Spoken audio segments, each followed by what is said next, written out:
ইরানের সর্বোচ্চ নেতা আয়াতুল্লাহ আলী খামেনিকে হত্যার আগে তেহরান যুক্তরাষ্ট্রের উপর হামলার কোনো পরিকল্পনা করছিল এমন কোনো প্রমাণ পাওয়া যায়নি বলে মার্কিন কংগ্রেসকে জানিয়েছেন বার্তা সংস্থা রয়টার্সের এক প্রতিবেদনে এই তথ্য জানানো হয়েছে। রয়টার্স জানান, মার্কিন কংগ্রেসের দূততার এই ব্রিফিংয়ে পেন্টাগনের কর্মকর্তারা জানিয়েছেন, ইরানের ব্যালিস্টিক ক্ষেপণাস্ত্র ও প্রজ্ঞিস বাহিনীগুলোর মার্কিন স্বার্থের জন্য আসন্ন হুমকি ছিল ঠিকই, কিন্তু তেহরান আগে থেকে মার্কিন বাহিনীর উপর হামলার পরিকল্পনা করছিল এমন কোনো গোয়েন্দা তথ্য তাদের কাছে ছিল না। এই বিষয়ে অবগত দুইজন ব্যক্তির বরাত দিয়ে রয়টার্স এই খবর প্রকাশ করেছে। পেন্টাগনের এই তথ্য ট্রাম্প প্রশাসনের আগের দাবির উপর বড় ধরনের সন্দেহ তৈরি করেছে। এর আগে প্রশাসনের পক্ষ থেকে দাবি করা হয়েছিল যে তেহরান মার্কিন বাহিনীর উপর প্রতিরোধমূলক প্রিএমপ্টিভ হামলা প্রস্তুতি নিচ্ছে বলে তাদের কাছে ইঙ্গিত ছিল। শনিবার ইরানের উপর শুরু হয় যুক্তরাষ্ট্র ও ইসরায়েলের যৌথ হামলা। এই হামলার মুহুর্মুহু ড্রোন ও ক্ষেপণাস্ত্র ছাড়ছে পড়ে তেহরান সহ ইরানের বড় শহরগুলোতে। ইরানও পাল্টা হামলা চালাচ্ছে, ফলে পশ্চিম এশিয়া জুড়ে তৈরি হয়েছে যুদ্ধর আবহাওয়া। আমেরিকা ও ইসরায়েলের যৌথ হামলায় ইরানের সর্বোচ্চ ধর্মীয় নেতা আয়াতুল্লাহ আলী খামেনি নিহত হয়েছে। রোববার সকালে তেহরানে এই সংবাদ নিশ্চিত করেছে। সর্বোচ্চ ধর্মীয় নেতা মৃত্যুর খবরে তেহরানে নেমে আসে শোকের ছায়া। বহু নারীকে দেখা যায় খামেনি ছবির হাতে রাস্তায় নামতে। ইরান জানিয়েছেন, প্রেসিডেন্ট সহ 3 সদস্যের কাউন্সিলের হাতে আপাতত দেশ চালানোর দায়িত্ব রয়েছে।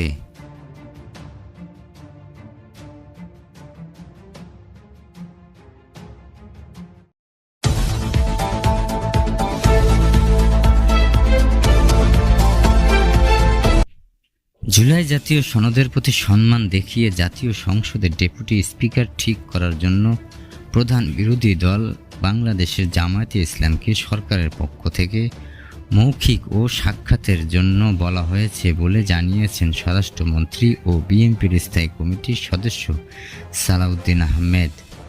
জাতীয় সংসদের ডেপুটি স্পিকার পাচ্ছে কোন দল জানতে চাইলে স্বরাষ্ট্রমন্ত্রী সালাউদ্দিন আহমেদ বলেন, ঐক্যমতের ভিত্তিতে জুলাই সনদ স্বাক্ষরিত হয়েছে। রাজনৈতিক সমঝোতার দলিল হিসেবে জুলাই জাতীয় সনদের প্রতি সম্মান দেখিয়ে আমরা এখন থেকে তা বাস্তবায়ন শুরু করতে চাই। সেই জন্য আমরা আমাদের দলের পক্ষ থেকে প্রধান বিরোধী দলকে মৌখিক ও সাক্ষাতে অফার করেছি যে তারা যেন ডেপুটি ঠিক করেন এবং স্পিকার নির্বাচনের দিনেই যেন ডেপুটি স্পিকার নির্বাচিত হতে পারে। তাহলে কি এবারে উচ্চকক্ষ গঠিত হচ্ছে জানতে চাইলে স্বরাষ্ট্রমন্ত্রী ও বিএনপির স্থায়ী কমিটির সদস্য সালাউদ্দিন আহমেদ বলেন, এই আলাপ আলোচনার বিষয়, তবে আমরা ডেপুটি স্পিকার দেওয়ার বিষয়টি এখন অফার করতেই পারি। যদিও চাইলে সরকারি দল স্পিকার ও ডেপুটি স্পিকার দুটোই নিতে পারে, তবে জুলাই জাতীয় সনদ অনুযায়ী ডেপুটি স্পিকার একজন বিরোধী দল থেকে হবেন, সেটা আমরা এখনই গুড উইল হিসেবে অফার করেছি।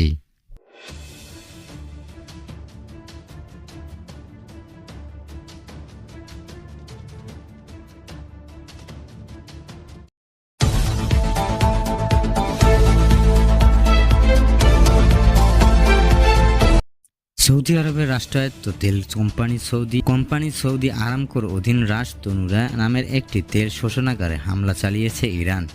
এতে কারখানাটিতে আগুন ধরে গিয়েছিল, তবে কারখানা কর্তৃপক্ষ বেশ দ্রুততার সঙ্গে আগুন নিয়ন্ত্রণে আনতে সক্ষম হয়। হামলার পর রাস তনুরা নামের সেই শোষণাগারটি বন্ধ হয়েছে। সামাজিক যোগাযোগ মাধ্যমে এই হামলার সংক্রান্ত বিভিন্ন ভিডিও চিত্র দেখা গেছে।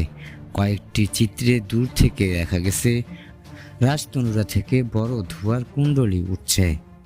সামাজিক যোগাযোগ মাধ্যমে ভাইরাল হওয়া ভিডিওগুলোতে দাবি করা হয়েছে রাজতনুরা লক্ষ্য করে ড্রোন হামলা চালিয়েছেন ইরান। তবে সৌদি আরবের পক্ষ থেকে এখনও এই ব্যাপারে আনুষ্ঠানিকভাবে কিছু বলা হয়নি।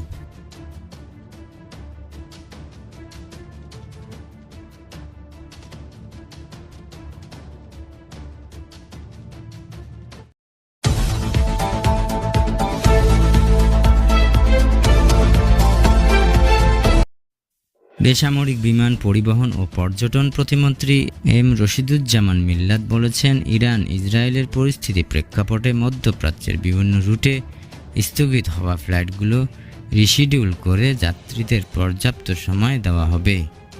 একই সঙ্গে পরিস্থিতির উপর নজর রেখে যাত্রীদের দুর্ভোগ কমাতে বিশেষ ব্যবস্থা নিয়েছেন বেসামরিক বিমান ও পরিবহন ও পর্যটন মন্ত্রণালয়।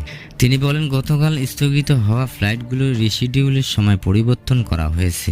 সিভিল এভিয়েশন চেয়ারম্যান, সংশ্লিষ্ট মন্ত্রণালয়ের সচিব এবং পররাষ্ট্র ও প্রবাসী কল্যাণ মন্ত্রণালয়ের সঙ্গে সমন্বয় করে আমরা কাজ করছি। আশা করছি আগামীকালের মধ্যে স্থগিত ফ্লাইটের যাত্রীদের গন্তব্যে পাঠানোর ব্যবস্থা সম্পূর্ণ হবে। রশিদুজ্জামান মিল্লাত বলেন, প্রধানমন্ত্রী বিষয়টি সরাসরি মনিটর করছে। যাত্রীদের ইফতার সহ যাবতীয় দেখভালের বিষয়ে তিনি আমাদের নিয়মিত নির্দেশ দিচ্ছেন। আমরা অত্যন্ত সফলভাবে যাত্রীদের সব সুবিধা নিশ্চিত করতে সক্ষম হয়েছি। প্রত্যন্ত অঞ্চলের যাত্রীরাও মিনিমাম সময় পাবে, সেভাবে রিশিডিউল করা হচ্ছে জানিয়ে প্রতিমন্ত্রী আরও বলেন, যাত্রীরা আসার সময় অবশ্যই পাবে এবং সেই সময়টা আমরা এমনভাবে দেব যাতে করে প্রত্যন্ত অঞ্চল থেকে এসেও সে ফ্লাইট ধরতে পারে। আমরা আশা করছি যুদ্ধটা যদি আর না বেড়ে যায় বা থেমে যায় তাহলে আলহামদুলিল্লাহ, আর যদি বেড়ে যায় তাহলে আমরা ইন্টার মিনিস্ট্রিয়াল মিটিং করে ব্যবস্থা গ্রহণ করব।